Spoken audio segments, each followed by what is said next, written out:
Good morning, students. Welcome to my YouTube class Accounts Mantra. Today I am going to discuss the topic related with the chapter 2, that is sectors of the Indian economy.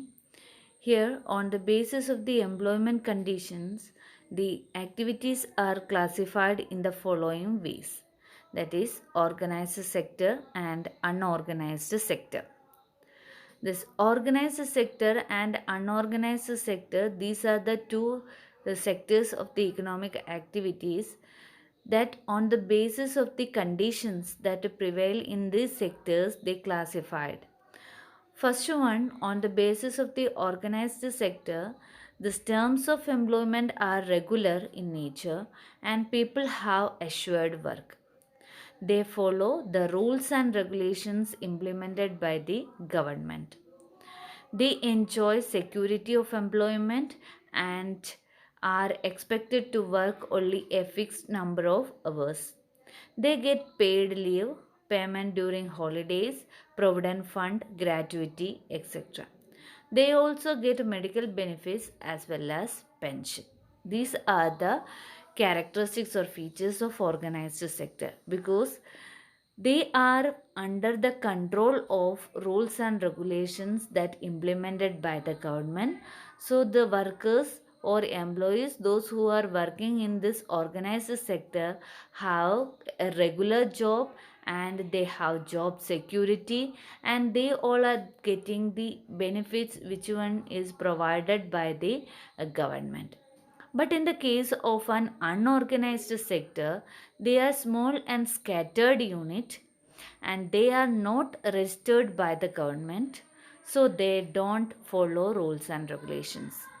Their terms of employment are not regular, they don't have fixed working hours and no pension and no provision of overtime.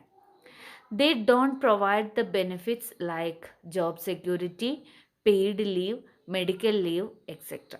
So here we compare with the organized sector. The unorganized sector employees are small and scattered unit and are not registered under the rules and regulations of the government. So these employees are exploiting in this unorganized sector because of these employers, they are not following any rules and regulations that prescribed by the government.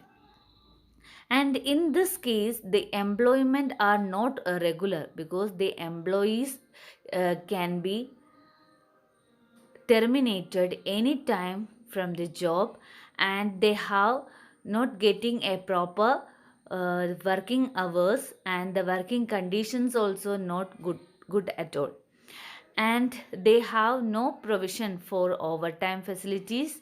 And like organized sector employees, they are getting all medical benefits, paid leave, provident fund, gratuity or etc.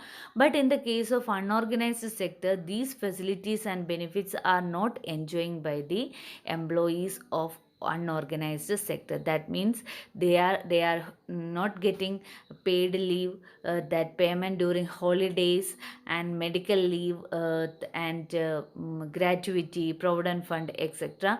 And the main and important drawback of this unorganized sector is the employees, they are not having proper job security.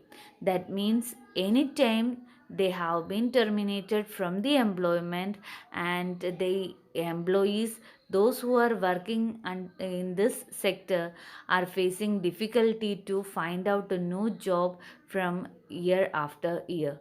That means anytime they can be terminate or move from one job to another job. So this organized and unorganized sector, this organized sector's employees are enjoying all the benefits which are prescribed by the government. That means they are under the rules and regulations, or as per the laws and regulations of this Wage Regulations Act, or labor laws, that all followed by the organized sector employers. But unorganized sector, this type of systematic rules and regulations are not there, so they are not getting any benefit from the government. That means not getting the benefit that prescribed by the government or suggested by the government through labor laws and Wage Regulations Act, etc. So these are uh, uh, the on the basis of the employment condition, the activities are classified. And I hope you understood this classification, organized sector and unorganized sector. I will come with more videos. Until then, bye.